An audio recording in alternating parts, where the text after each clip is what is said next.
guys, Dan here with one of my favorite metalcore lead singers of Bleeding Through, Brandan Schieppati, and owner of Rise Above Fitness. What's going on? Yeah, man. So, you know, I just want to kind of cut right to the chase and tell you, you know, I've struggled for years with just kind of eating like an asshole, man. Yeah. Like not really caring about what I was putting into my body. I live with multiple sclerosis, and you know, so your diet's a really important thing. Exercise is an important thing. And years ago, you know, I saw you, and of course I've already known you for years from all the years of hardcore, but you know, you really kind of inspired me to want to live a healthier, better lifestyle. And it wasn't until recently, you know, with some major health issues that I was having, that I wound up going vegan on June 1st and totally changing my lifestyle. And so I just want to know, you know, starting a business like Rise Above Fitness, what was it that inspired you to want to do this for people, man, or for yourself? It's kind of weird. Like I feel like I hit this spot in like 2008, early 2008, where I was on a trip in Mexico, and I've always been someone that like worked out and thought I was in pretty good shape, right? Yeah, so yeah. I was like, okay, I'm in good shape, and I never really watched what I eat and anything like that. I thought like, just my knowledge of fitness was limited to lifting in the gym, and even at that point, like I knew 5%, not even 5% of what I could know and could learn. Sure. It was kind of like bro fitness. It's like you go to the gym, you do bicep curls, you do bench, and Right, you want to look cool. that's pretty much it, right? So, and you just go eat fucking burritos all day. Right. And I remember seeing a picture of myself and just being like, fuck, I look like shit. Like, not even that I look like shit, I look unhealthy. Like I looked like my skin was bad, like my eyes were like cloudy, like everything just looked like shit. And I remember getting back home and just being like, dude, I hit up one of my friends, Howie, who played Major League Baseball for a while, and at the time he was playing for the Blue Jays, and he trained in Huntington Beach. Sure. And I was like, dude, who do you train with? Because I know you train in Huntington. He's like, oh, this guy's Scott Prohaska. And I'm like, well, fuck. Like, and I also like, this guy, Matt Enright, kind of told me about this guy too. Sure. And so I was like, okay, I'll go check this dude out. And I go, and I remember walking into his gym and just being like, all right, this guy doesn't look like your typical trainer. He's like, I think he was like shoeless at the time. You know what I mean? Like, has tattoos, he's a really good looking guy, and he had this like cool little gym. And I'm like, this is fucking awesome. And I remember him just like, he got his hooks in me like right away. Sure. And kind of educated me on like, first like just lifting and stuff like that. And said, well, you know, you could tell, he's like, yeah, I could tell you work out. He's like, but what else are you doing? Like, what's your diet like? And I'm like, I don't fucking know. Right. And he's like, well, you know, like, I want you to write down like a week of like what you eat. And I remember submitting it to him, and he's just like, this is really lousy, man. This is really, really lousy. And I'm like, okay, cool. So I remember like, I went on a tour, and I remember saying to myself, like, I remember started reading like a bunch of like stuff, like, just Googling a bunch of stuff, like reading stuff on like, what is the worst thing for your body that you can put in your body? And number one was sugar, refined sugar. Right. And I'm like, well, fuck that. I'm gonna bail that. And you know, the benefits of or the harmful things of sugar are like, you've mentioned to me, it accelerates cancer. Right. It accelerates fat gain in your body. Also slows down your metabolism. Also makes you sleep like shit. Yep. Makes you not be able to it just fucks you up, right? So I said on a tour, I'm like, okay, 2 things I'm gonna get rid of: sugar, fried foods. Just 2 things. And I remember going on that tour and working out, and I broke my ankle on the beginning of the tour too. And so I didn't even really get to work out that much, but it was like playing shows for 6 weeks. I stayed fucking ironclad to my diet, at least those 2 things. Started eating more greens, that was another thing, eat more greens. And I lost 25 pounds in 5 weeks. And I changed my body. And I remember coming home and people were like, oh my God, you're so skinny, what'd you do? And I'm like, I'm not skinny, I still worked out. And it's like, I feel like you can finally see like muscle definition and all that kind of stuff. And I'm like, there's phase 1. And then when I really started educating myself in the gym a little bit more about, you know, a lot of kinesiology stuff and just getting certified in personal training and stuff like that, and just educating my mind with how to work out better, smarter, and it just kind of went from there. And then when I kind of got to a certain point with it where I felt like I was healthier, I felt better, I was sleeping better, I could fuck better, like everything was better. Everything was better. It Yeah. just was. Yeah, yeah. My natural testosterone, my body boosted up because I wasn't eating a lot of processed foods and a lot of bullshit, right? And I remember just educating myself more, and then I started thinking back to like my childhood and how I was like, I always kind of like struggled with weight. I excelled at athletics, but I wasn't necessarily the most athletic looking kid. You know what I mean? Right, yeah. I had a poor diet. My parents didn't educate me, and you know, I had boxes of bagel bites in my fucking freezer growing up. You know what I mean? Right, So it's right, like, yeah. you know what I mean? Like that's the kind of diet I was on, and I remember being like always bummed out because I felt like I was like fatter than all my friends, so I became anorexic. Yeah. Not even knowing I became it. Sure. It was just one of these things where I was like, I can't eat that because my friends don't eat that. And then all of a sudden I started realizing like, shit, I haven't eaten in like 2 days. Right. But I started getting skinnier, and girls started noticing me in high school a little bit more, and it was like, oh my God, so I kept doing that. Started having health problems that way. And then when I started getting into like my early 20s, and I started eating more, it was like, I went from not eating to fucking eating everything, and it was like, I started gaining weight, and just the uneducation of it. And so kind of when I moved into this industry, it was one of these things where I was like, I was on tour. I started working on a tour in the parking lots on tour, and I would drag my band with me. Just be like, work out with me. Let's do this. Let's eat better. Let's take this shit serious. Let's work out. And then other bands started doing the same thing, and it started building sort of like this culture on tour. Sure. I'm like, this is fucking rad. You know, just real quick on that, I was in Minneapolis, and I remember seeing when you weren't there that day. I guess you were in another state actually, but it was really cool to see huge dudes on tour, you know, from bands that I love, Yeah. just like caring about and wanting to work out. Yeah. And stoked Fuck that you were there. You know, stoked that your Rise Above Fitness was taking part of Warped Tour, Yeah. and everybody had nothing positive to say about it. And it's cool. Like that was such a great opportunity for us to do a couple years ago, is be the official trainers of Warped Tour. But it was crazy. Like I went. It was 10 years after I went. It was 10 years after that Bleeding Through was on. And I remember when Bleeding Through was on Warped Tour, and I'd be working on the parking lot. I'd be the only person, and people would walk by me and just clown me. Oh, working out guy. And now it was like everybody was like, dude, can I work out with you? And I'm like, that's so cool. So I remember like when I was thinking about the real possibility, it was like, okay, I'm 32 years old, 31, 32, and maybe I'm actually earlier, 29, 30, and I'm like, what am I gonna do after Bleeding Through? Because this shit's not gonna last forever. It's not gonna be a full-time basis thing where I'm screaming to a microphone when I'm like in my 50s. Like there's just, I don't wanna do that. What am I gonna do? What am I as passionate about? And I realized that I was equally as passionate about fitness. And because I saw it as this way to help people, and because it helped me, and I was like, there's nothing that speaks to people like me about fitness and the benefits of getting in shape, and it's not cool. Right. Like I want to try to help make it cool to these people, because it's so weird to say that, but it's like It's not. it's the only way that's going to draw trendy people to something Sure. is the cool factor. Right. And And everybody's number one thing they tell me is like, yeah, I want to get in the gym, but I hate working out. Totally. I don't know if I've ever met anybody in my life that was like, I love working out. I'm Yeah. going to eat better, and I'm going to go do this and that. Totally. So real quick, just on something you brought up earlier, I want to just say. So growing up, my mom was an aerobics instructor. Okay.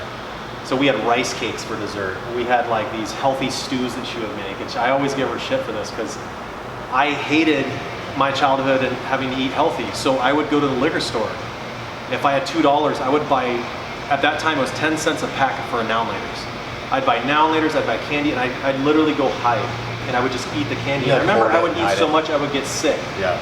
And you know, I look at it now, like as I got older, like you were talking about looking back on your childhood and how you struggle with weight. I didn't struggle with weight, I struggled with literally binge eating sugar, like hiding it. And anytime I got an opportunity to go to a neighbor's house, steal some Twinkies or whatever, I would do it. And I really do believe to this day that that's what kind of brought on my MS, or that helped, you know, that affected me was that processed sugar. And so when you start to take control of your health and you care about the things you're eating and working out, you get a sense of power. And that's kind of what's happened to me, where it's like you want to share your knowledge and your wealth with other people to try to help them. So how important is it for you, knowing that there are people out there like myself that could be watching YouTube or just even stopping in the gym and being inspired by you? Like, how much is that a driving force for you, is to make sure that you're an impact on somebody else's life? That's like the biggest driving force. And the thing is like I was selfish in terms of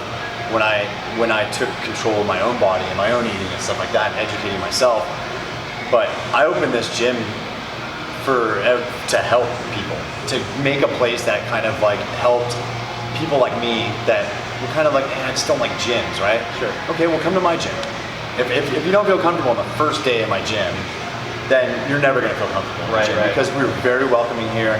You know, we play heavy music, and it's not all people that look like me that train here. I train everybody from like 13-year-old kids to like 70-year-old like people, and everything in between. All like when people walk in there, like 70% of them don't even know who Bleeding Cure is, right? Because this has just become something on its own. So if I saw you on the streets, I'm a complete stranger, I'd be intimidated by you, like just by your looks alone. So to me, it's rad that somebody could walk in here and feel welcome by somebody, because it kind of kills the stereotypes of tattoos and hardcore dudes and whatever else. And I personally believe that is the kind of people that I'd want to be around. Totally. You know, and you go into like 24-hour fitness, or you go to LA Fitness, and everybody's there, literally, in my opinion, just to prove something, to look cool and to... Yeah, it's a show off. It's a place to show off. And I'd rather be somewhere where there's good music, good people, and people that actually care about getting me to that next level. Yeah. So I can live. I mean, that's really what it's about. And that's the thing is like, I just really was like, when I'm opening, I always vision, like when I open a gym, it was just something where I was like, I want it to be a culture. Like I want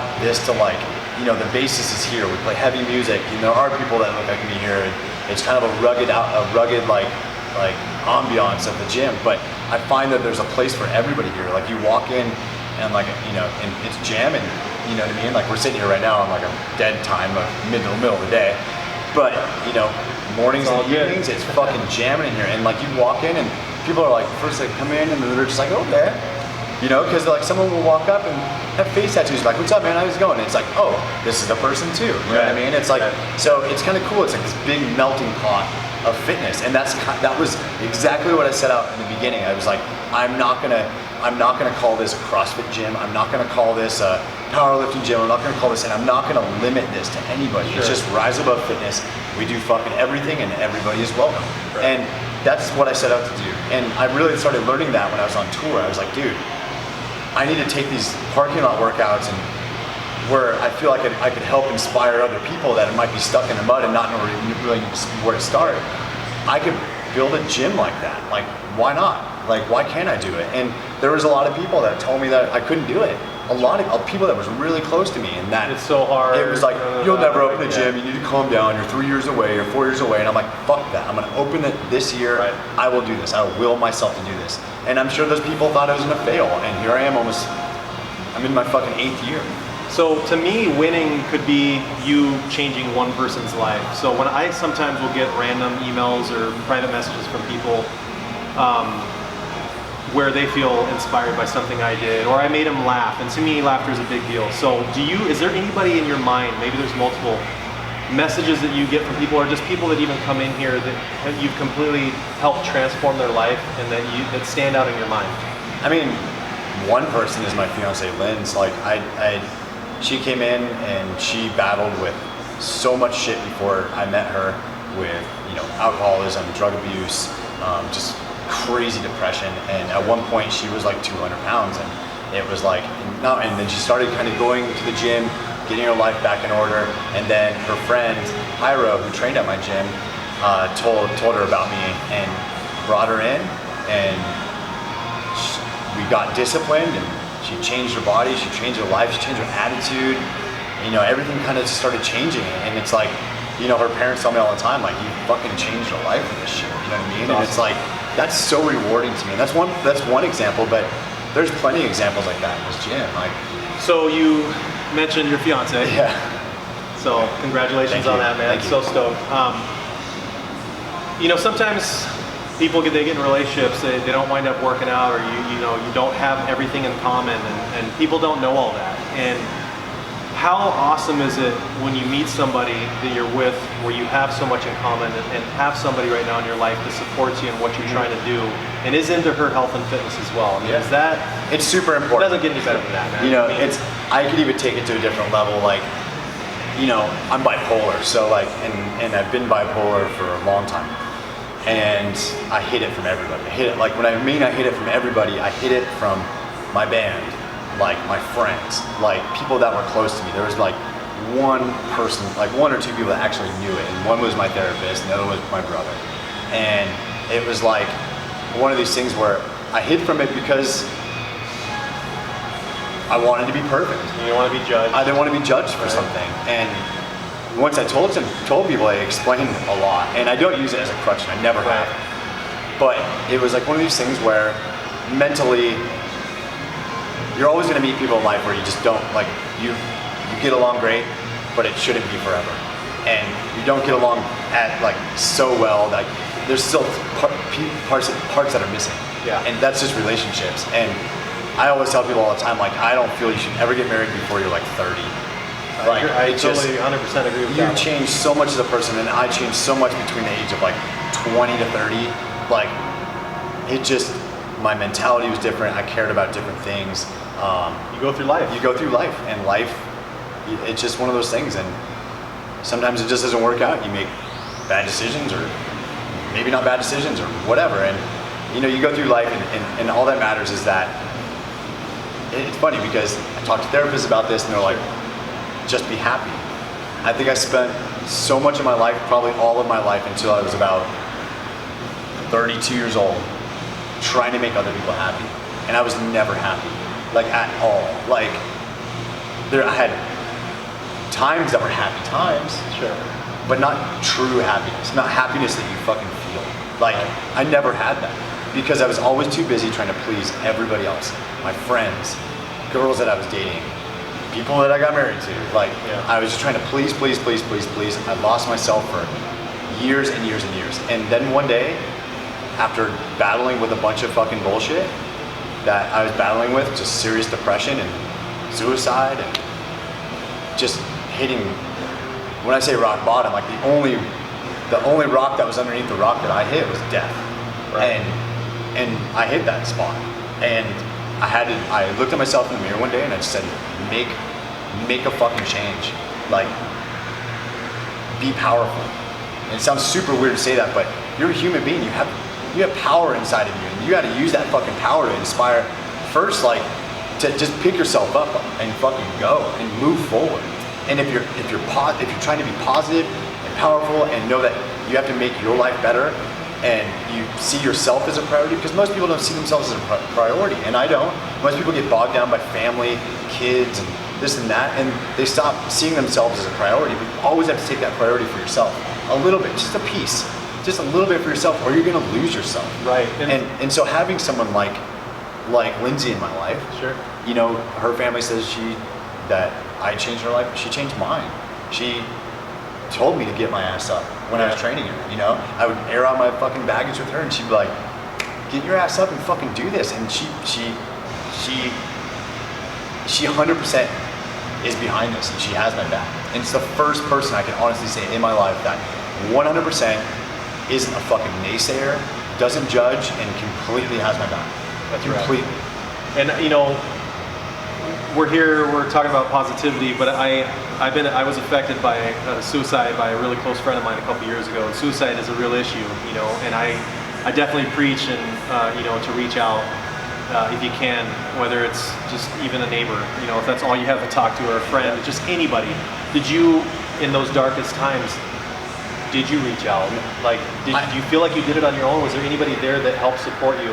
It was the sort of thing where, like, the small group of friends that I still had at that time, I went through a divorce, and I lost every friend I had pretty much, except a couple. And it was one of these things where I was ashamed of what I did, and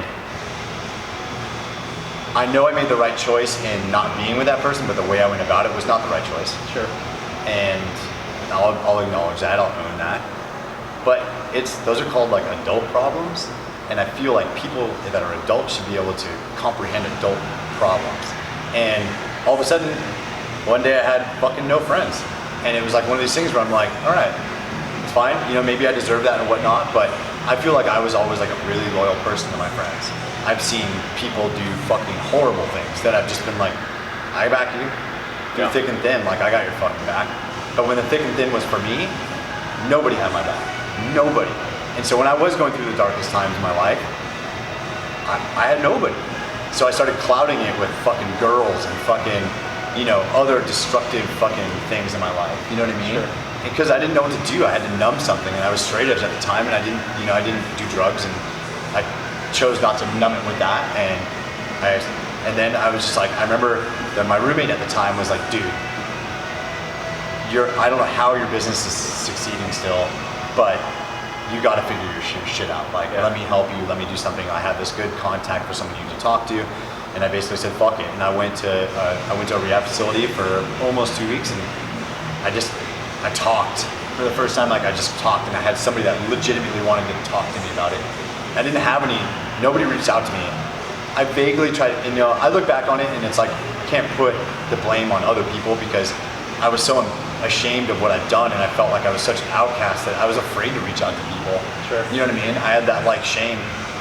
I tried a couple times to a couple people, and I just got shot down. And that's when I really hit that low, because I'm literally like, fuck, I have like nobody. And I just remember like, there was a few people like that just got their hooks in me and said, we back you no matter what. And that was enough for me.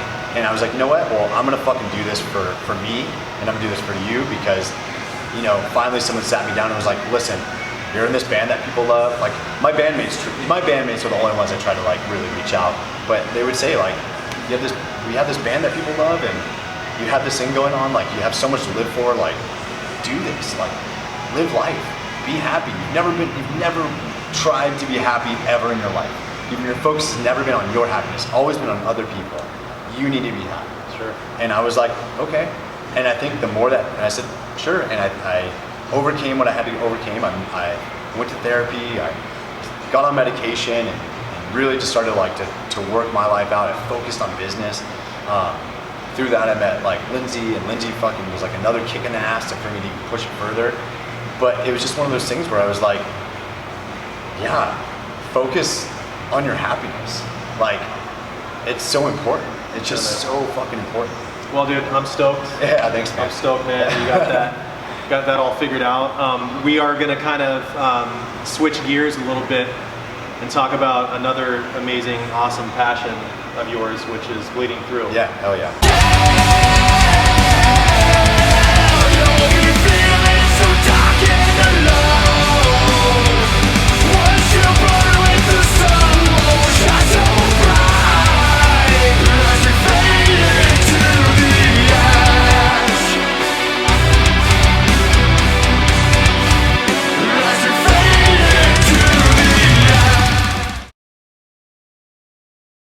Two, one.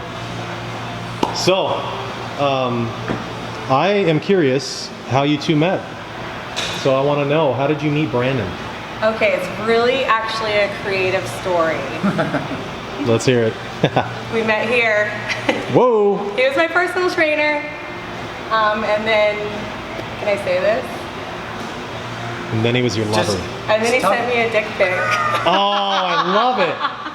I wasn't expecting that one at all, actually, but listen, if she didn't shoot me that fucking vibe, it wouldn't have happened. Dude, I love it. Hey, I know I'm your trainer. What do you think about this pic? I know you're my trainer, but wow. And that was that. And now I'm here. But she actually showed up to the gym.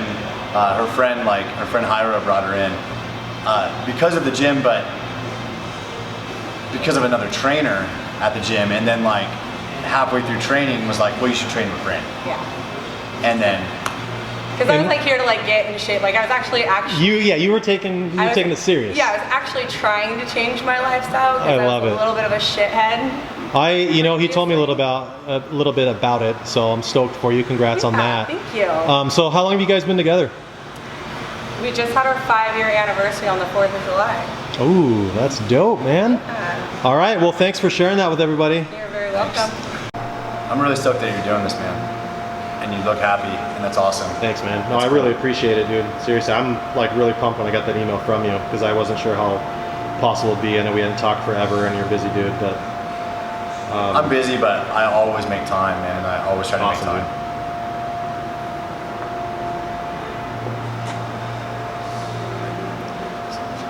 I'll say it.